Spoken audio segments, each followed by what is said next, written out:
Hey y'all, welcome back to my channel. I am super excited for today's video because I'll be starting a brand new series where I'm going to be giving you the inside scoop on how I plan all my delicious meals for the week. This is going to be part 1 of the Meal Prep Reset series, 3-part series where I teach you exactly how I plan, shop, and prep all my meals. For those of you guys who don't know, I'm Akima, and I show busy women how to make fitness part of their lives using movement and meal prep as a tool to help them not start over all the time. This video is really perfect for anyone who is tired of overspending on groceries, wants to eat healthier without feeling restricted, and you need a system that saves you time, money, and help you stress less. So if you're liking what you hear so far, just go ahead and stick around because now I'm gonna actually tell you why and how meal prep really changed my life. Meal prep helps me stay on track of my weight loss goals. I did lose 80 pounds while following this system that I created, but on top of that, it was really the easiest way for me to eat food at home because I was broke at the time, I was fat at the time, I needed to lose weight, and I had no money to really invest in healthy eating. Plus, with meal prepping, I was able to kind of prepare meals that I craved for. So if I was craving for pasta, I would just meal prep pasta.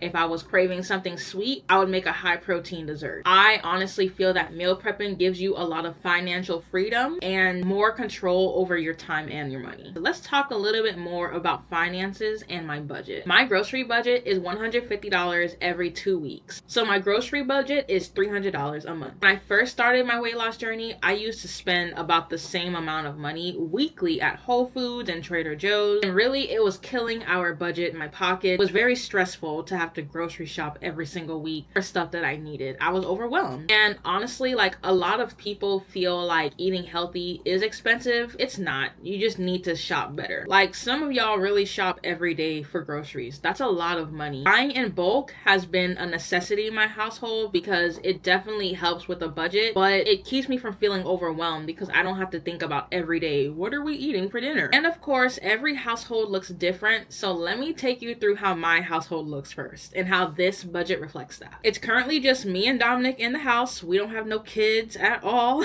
We just have 3 dogs. We both have weight loss goals, but my weight loss goal is more fat loss focused, while Dominic's is more maintenance because we really want to commit to 75 hard. We just have not found the time. So for right now, I'm focusing on a calorie deficit for fat loss, and Dominic is just focusing on maintenance. Another thing to note about our household is Dominic does not eat breakfast or lunch at home. So for Dominic's meals, I only prep dinners and sometimes I prep snacks. Whereas for me, I am fully at home, so I prep breakfast, lunch, dinner, and snacks, just depending on my meal plan for the week. If you want to create a budget for yourself, in order to achieve that budget, you kind of have to shop smarter. Stop going to traditional grocery stores first, like Walmart, Whole Foods. You need to shop in bulk, especially if you have a large family. I grocery shop at Costco. I love Costco. I know exactly what I can get at Costco for $150. Now, my secondary store, if I need anything, is usually Whole Foods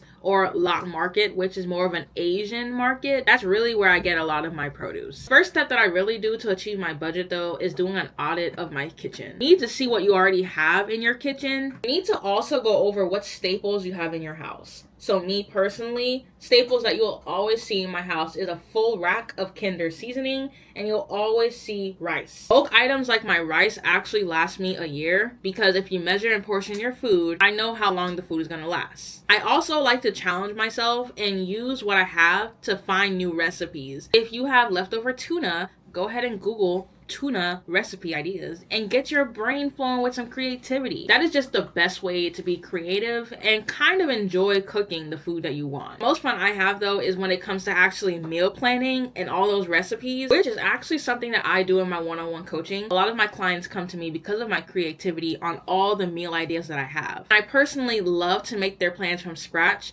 to make sure that their meal plan is fitting their current structure and their budget. I want to tell you a quick story about one of my clients. Started my program when she was in a very tough financial spot. Definitely knew my program was not cheap, but she knew it would help her. When she joined the program, we started from scratch, only starting with what she had. I didn't give her workouts off the bat. We actually just went over what was in her pantry. She sent me photos of what she had, and then I used those photos to create her meal plan from scratch for that week. Her meal plan when she started my program was literally week by week. So every week she would start sending me the pictures of what she has left over from the prior week. And I'll go ahead and start making her meal plan. Yes, these meal plans were built around her macros, her current weight, her current progress. Now, as her budget increased, she got a Sam's Club membership and she was finally able to shop in bulk. These small little wins literally came from her meal prepping what she had at home with the budget that she had. As she increased her budget, she increased her grocery list. She was confident in what she was eating in her rotations. Then we added in movement. She started with a challenge that I had, and then she got into mobility because she wanted to work on kinesthetics. So honestly, if you think you can't afford to be healthy, it's really not about the money. It's about knowing how to make it really work for you in your current situation. Honestly, that's exactly why I created my program, because I have been there. I've been in a position where I had to lose weight with no money. I just want you to know that you do not have to figure it out alone. So if you're interested in learning more about one-on-one coaching with me, go ahead and check the link in the description below to go ahead and apply, and I'll reach out to you personally to see how we can make this work. Now, let me show you my exact process of basically how I choose my proteins, carbs, and veggies so that nothing goes to waste in this house. This is actually the first step of onboarding when you join my program. You basically figure out what your staples that you're going to run with when you start meal prepping. I like to start with my proteins, and I typically pick 2 of each category. I hope y'all don't mind, but I'm actually making my actual meal plans for next week, so yeah, let's start brainstorming. When it comes to designing my meals, I like to focus on preferences, flavors, and my budget. I already know that my budget is going to be $150 and I'll be shopping at Costco. When it comes to proteins, I already know I want some type of chicken. I'm probably going to go with chicken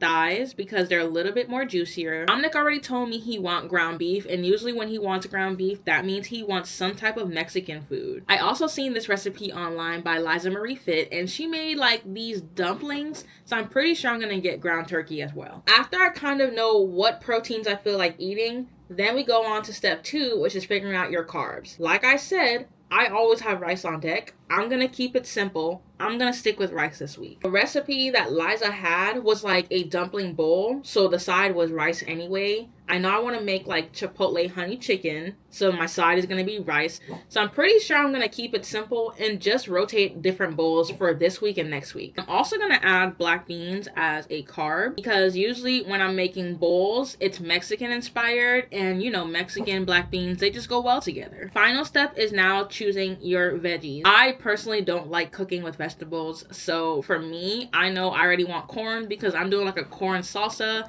Maybe I'll put some tomatoes in there, we'll see. I know I'm gonna need avocado, and avocado definitely counts as my fat, so I'm gonna add that to my veggies list, but it's technically a fat. Oh, after I go ahead and pick my proteins, then I think about what flavors I want. You guys can already tell, I want Mexican flavors. I've just been thinking about the chipotle honey chicken, y'all. Recipe coming soon, like I'm telling you. I will be making that. And then we're gonna do Asian, because I do want to make those dumplings, and of course it's more Asian inspired. So for this meal prep, I can already tell that the 2 flavors for the 2 weeks are going to be Mexican and Asian. From here, I start kind of planning out how the dishes are going to look. I know for me, I'm going to need breakfast. For breakfast, I have a ton of eggs, so I'm just going to keep it simple. I am probably going to make an egg salad. Now, I know with that egg salad, I tend to use Greek yogurt. What am I going to eat with the egg salad? Probably 1 slice of rye bread, so I can just pick up the bread from Costco. Now, when it comes to lunch, sometimes I like to give myself options, so I already know for lunch, I think I want to do the ground beef, ground turkey situation and then save my chicken for dinner because that's going to be my largest meal. I know for sure I'm going to be making those dumpling bowls. Thinking of making like a sticky ground beef, like a sweet and sour situation, like a soy sauce with onions, a little bit of brown sugar. I feel like cucumbers would go really good with this, and I think I can use those same cucumbers in my egg salad. So this would be a time where I'm going to get some cucumbers because I know I can use it in multiple dishes. When it comes for dinner, I know I need dinners for me and Dominic, and I still want 2 options for each. So I know I'm going to be making that chipotle honey chicken. And then of course we know the side is going to be rice. I'm going to do a corn salsa. I'm basically trying to recreate my chipotle order. That's literally all I'm doing. So I'm going to do corn salsa, black beans, and I'm going to make a chipotle ranch from scratch, y'all. If you have not checked out my homemade ranch recipe for my snack wraps, go check that. I'm going to leave it down below. But I think I'm going to try to make a homemade chipotle ranch this time. Dominic's is going to have the exact same thing, except he's not going to have the corn salsa and black beans. I'm probably going to have to make him a tomato salsa. So again, that tomato, perfect. I know I can get tomatoes for that salsa because I'm going to use it for Dominic's dish. And then we're going to add lettuce to his for his quote-unquote veggies. If I wanted to, I can add avocados. So I think I'm going to do that with the avocados just for some healthy fats.